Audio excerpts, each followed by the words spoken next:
നമസ്തേ പ്രിയമുള്ള പ്രേക്ഷകരെ, നമ്മുടെ ചർച്ച ചെയ്യുന്നു ശ്രീ വേദവ്യാസനാൽ വിരചിതമായ ഭഗവത്ഗീതയിൽ സാഖ്യയോഗമെന്ന 2-ാമത്തെ അധ്യായത്തിലെ 46-ാമത്തെ ശ്ലോകമാണ് നാം ചർച്ച ചെയ്യുന്നത്. യാവാനർത്ഥ ഉദപാനേ സർവതഃ സംപ്ലുതോദകേ താവാൻ സർവേഷു വേദേഷു ബ്രാഹ്മണസ്യ വിജാനതഃ.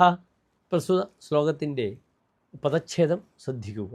യാവാൻ അർത്ഥഃ ഉദപാനേ സർവതഃ സംപ്ലുതോദകേ താവാൻ സർവേഷു വേദേഷു ബ്രാഹ്മണസ്യ വിജാനതഃ. ഇനി പ്രസ്തുത ശ്ലോകത്തിൻ്റെ അന്വയമാണ് ചർച്ച ചെയ്യുന്നത്.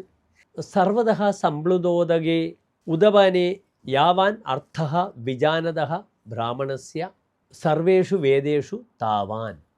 ഇനി മേൽപ്പറഞ്ഞ ശ്ലോകത്തിൻ്റെ അർത്ഥമാണ്, സാരമാണ് നാം ചർച്ച ചെയ്യുന്നത്. ശ്രദ്ധിക്കുക.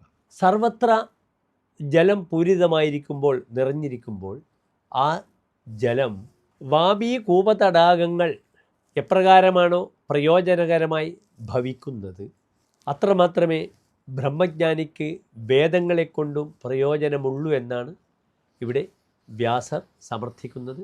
നമസ്തേ.